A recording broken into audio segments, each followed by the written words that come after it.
This is The Extra Mile.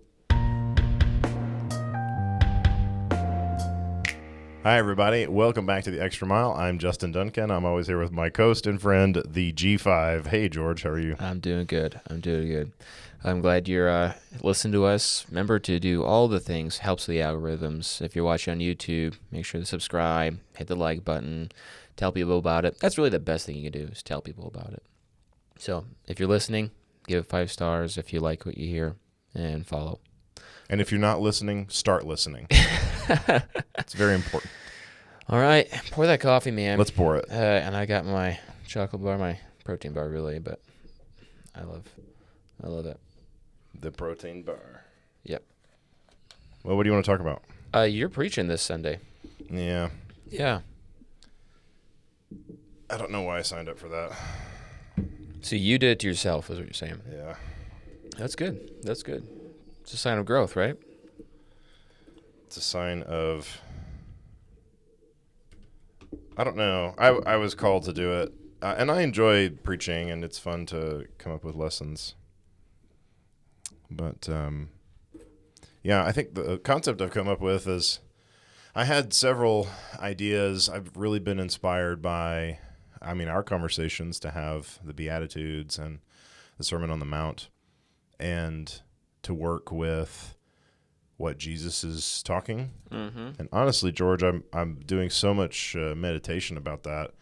It really is life-changing when you think about what Jesus is preaching and teaching us, because it is God telling us to do these things, and that's important to listen to.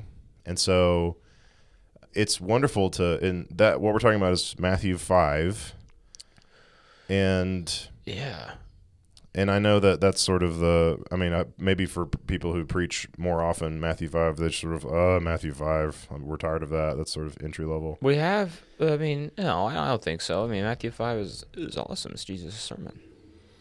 Yeah, and it's just wonderful because what I'm going to talk about on Sunday is the recipe of the saint.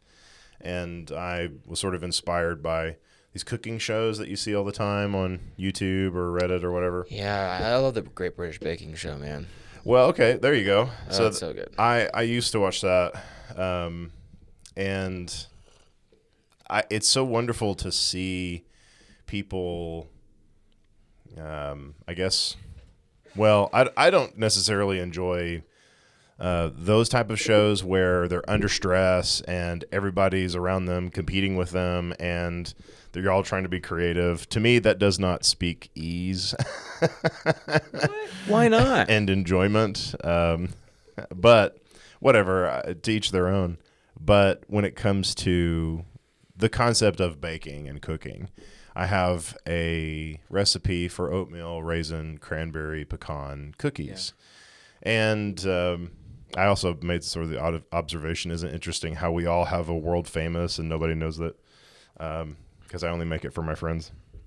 But I have a really good recipe that's good, and every time I make it. For what again? Oatmeal? For those cookies, it's oatmeal, raisin, cranberry, and pecan cookies. And you didn't bring them, is what you're telling me. Yeah, I'll do it next time. Okay, good.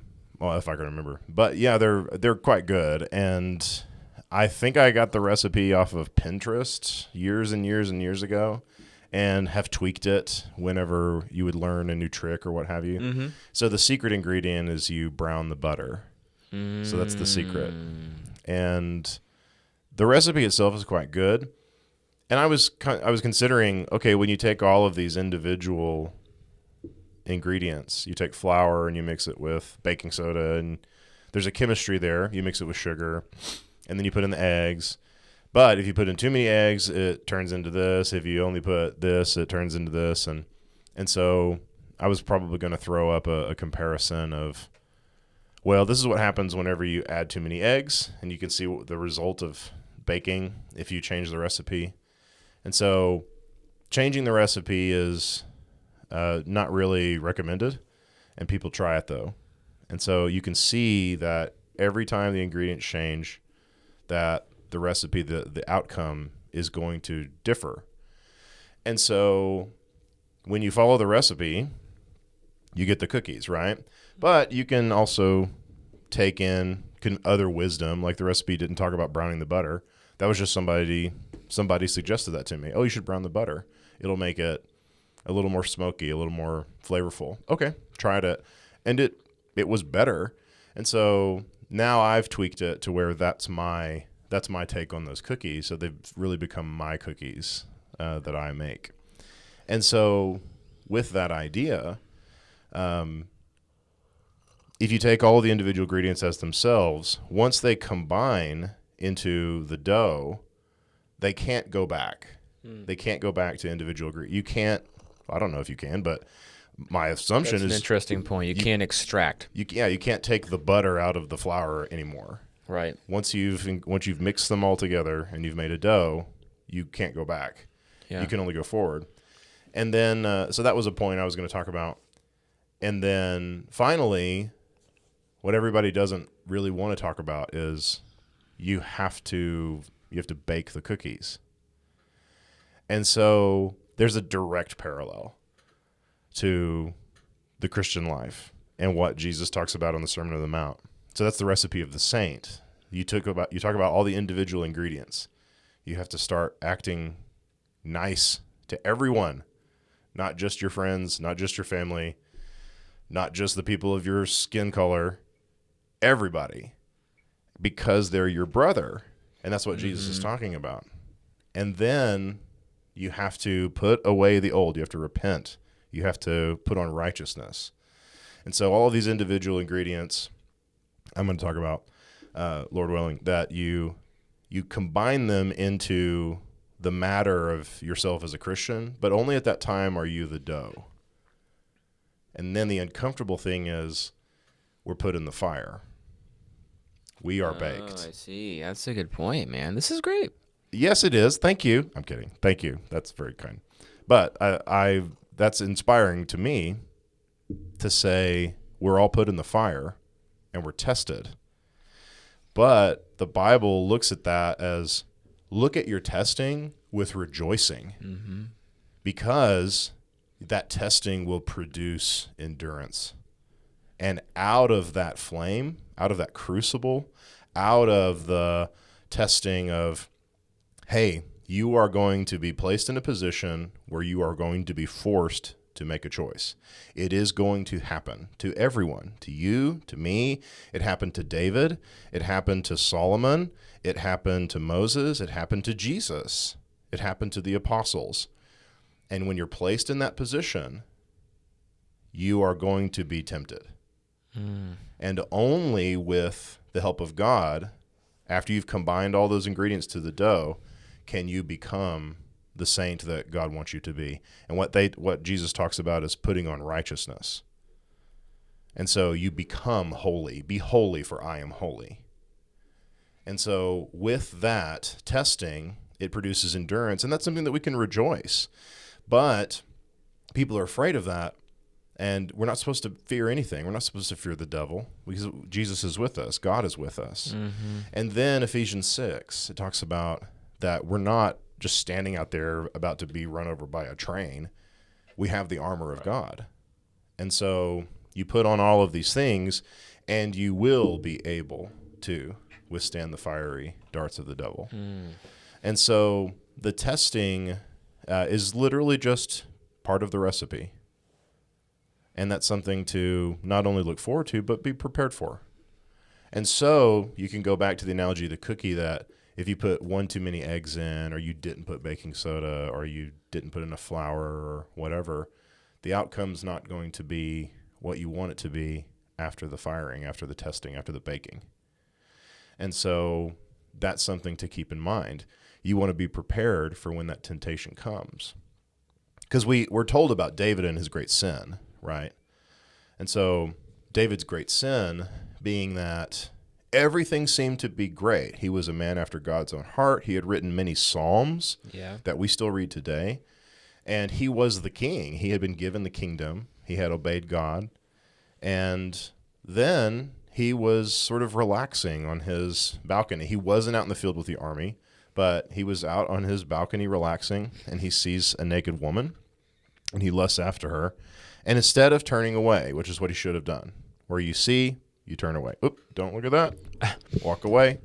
Let's look at this plant that's over here, and This, put it I, out of your mind. I love that little story there where, everything, he's like in a comfortable place where David is. And I feel like if you know what VidAngel is or ClearPlay? Mm-mm. Oh my goodness, man. Okay, it's where it's this program that filters out all the bad stuff in the TV.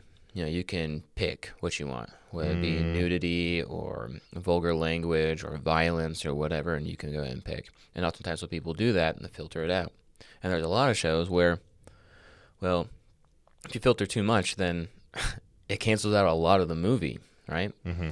And I feel like if you applied VidAngel or ClearPlay to that To the story, Bible?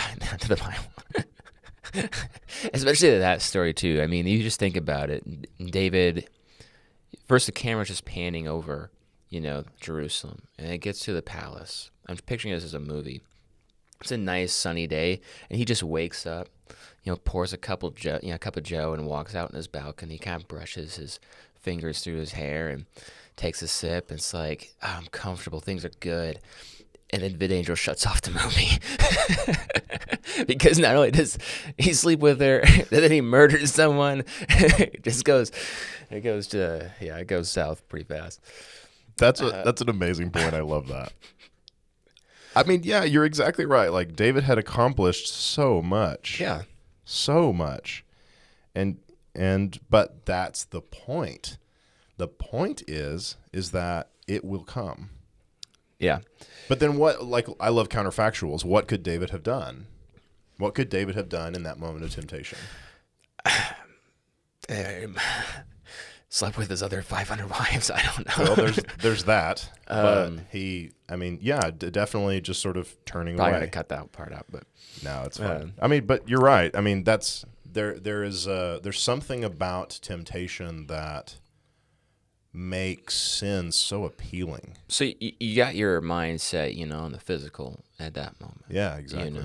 And he's already at the top of his game. That's understandable because we're physical beings. Right. Like we are in the world, but we're called to be. And you could pretty much have whatever you want, and you just woke up, I don't know if he just woke up, but he's at the top of his game, and I'm just saying you can get in that headspace easily where you forget about the spiritual things and you see something that you want but you can't have, and you exploit, and then sin takes him, and there's that fire, right? And it's the calm before the storm, as you were saying, where you're that dough sitting there, and it's all cushy before you get in there, and that flames up, and the goal is you come out. I like my cookies like a little soft, like like warm dough, but in this analogy, hopefully yours, rock hard, but I don't know. Well, I think, chemically, when you're talking about baking, it's about whatever ingredients you put in there. But that was at least the parallelism that I wanted for the lesson, the recipe of the saint. And then what are those ingredients? And I think that takes personal study. I mean, we can go to church and listen all we want, and only with living and consideration of other people and consideration of what Jesus says. Matthew 5, what we were talking about with David and Bathsheba was 2 Samuel 11. But Matthew 5 and the Sermon on the Mount 5, 6, and 7, it's an amazing story because it was right, at least the narrative is that it was right at the beginning of our lesson, of our knowledge of Jesus and his teaching, rather, not the lesson. And so knowledge of Jesus' teaching, and he comes out with this sort of nuclear option of the world where he basically just unravels everybody's entire livelihood. And it has such an impact because there you are at the end of Matthew 7, and it's basically saying that everybody was in awe because he was speaking with authority. I think so. And that authority has always been there. I think that's important to know. It's not that many of them didn't know this. It's that he took the obvious and made it more obvious, if you will. And that changed the whole game. And almost made it appealing, which is a good thing because it should be appealing to us. And that kept him from acting like being viewed as a crazy person. Mm-hmm. Because what he's saying is actually to love people. You can't tell, can't say someone's crazy when that's what they're saying. But at the same time, you know that's right. But when someone slaps you, you really want to just punch him right in the face. That's right. And so he's speaking on that friction that's caused by this human nature, this sin that's pushing against us. But we know the right path, and he's only expounding on, well, the kingdom of heaven that's to come and what we need to do. And so I think that makes him all the more just understandable that this is God that we're looking at. What's your passages? We can look at some of the scriptures that were Matthew 5:23. Matthew 5:23 is where you start. And your first point is, right, getting the ingredients, right, making the dough, or what? Oh, it's not that far along. You're giving me too much credit. I typically do these things about like Saturday at 11:30 at night, and then here we go. We're gonna complete it right here on this podcast. That's fair. I'll make notes. Excuse me. So Matthew 5:23. So then, if you bring your gift to the altar, and there remember that your brother has something against you, leave your gift there in front of the altar. First go and be reconciled to your brother, then come and present your gift. And reach an agreement quickly, right, with your accuser. Yeah, it's when you have something against your brother, the concept of personal relationships, Matthew 5, starting at 21, and there's something about there's definitely an element in this ingredient list about your relationship with other people. And when Sam was here talking about how he learned something from Daniel Thoreau to say he had very solid relationships with people who were not of the faith, so much so that it was an influence of, hey, we have Americans coming over here talking about this stuff, come and listen. And they actually came. And that's something a takeaway lesson for all of us. Yeah, I was for real. very inspired by that to say, wow, I mean, Jesus sitting and eating with the Philistines. And they reconciled and thought through some of this stuff Yeah. too. You know, they asked questions and they were engaging with the material, and I thought that was a really good point as well. But in this verse here, in verse 23, the brother here he takes a step too far, right? He goes further than he should. Then he's like, oh right, I have something against my brother, and the whole point is, well, that relationship needs to be mended before your relationship with God, you know, because That's the entire point. okay, That yeah. you're there giving an offering at the altar. Yeah. You're there to worship God. You're there to obey the commandments of God. And if you remember at that moment, which implies that memory will strike you while you're worshiping God, God understands that our minds are constantly working, which if you're ever sitting in the worship service and your mind wanders off to something else, I mean, I think God understands that. Well, I mean, that's what it should be doing, right? Is it thinking about, and you're thinking about and meditating on your life and what you've done throughout the week and what you can do moving forward. I think that's a really important point. I mean, you know the famous phrase, you know, like a sinner in church. You got me sweating like a sinner in church. The idea is, you know, you're thinking about. I would love to meet the person who made it an entire week without sinning. I'm sure that it's possible. I mean, it's obviously the goal. I had that talk with my wife once, or multiple times actually, where there's some people of our brethren who believe in Jesus, who might not believe the same things that we do when it comes to looking at the Bible, biblical authority, etc. But when we talk about them, we hope that they would be reasoned with and spoken to like we want to be spoken to, which is this entire point. We're supposed to love our fellow men. And then to say that the idea that I get from the New Testament when I read it is that it is possible to obtain a place in your life where you are actively not sinning.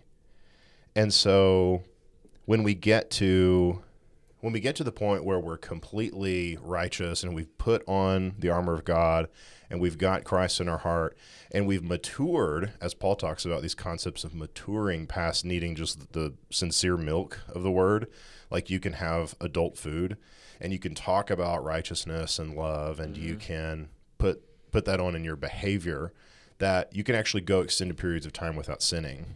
And the idea is that you would go the rest of your life. And a lot of people would disagree with that statement. They said, no, we constantly live in sin, which is why we need Jesus and his grace, which may be true. But at least with my considerations, when it comes to the recipe of the saints, I think that it's possible with your testing to then become something new, something that's not just the individual ingredients. And so that's the inspiration for my lesson next Sunday. I think that's really good. What's your next passage? Well, I think it's time to wrap up. Are you serious? This mini episode, yeah. Wes? Yeah, sorry, Wes. Oh, my. I'm looking at the camera, Wes. Yeah, we're all mad at Wes. Wes is awesome. It's fine. I think it's an interesting critique. We're going to try it, 20 minutes episode. That's fine. We get the conversation going, and maybe we just get to the point where we're like, you know what? We're going to do a 4.5 hour episode, and we'll just break it up. Yeah. We'll see it. Maybe so. That's still a good point to leave people on, right? Mend your relationships before you try to have a false, fake relationship with God. That's definitely one of the grudge. ingredients. Definitely one of the ingredients is you have to have peace between your brothers before you're able to fully worship God. Oh, I thought I turned it off. I didn't want the chime on there. No, it's fine. It helps everyone. Well, the point was good. And the point is that be nice to each other and love each other. And Jesus tells us in Matthew 5 that that's the hinging of the whole law and the prophets. I mean, the entire Old Testament is about loving your fellow man and loving God. And so that's actually the hinging point of the New Testament as well, is that we have to love our fellow man and love God. So. All right. Well, with that, go so.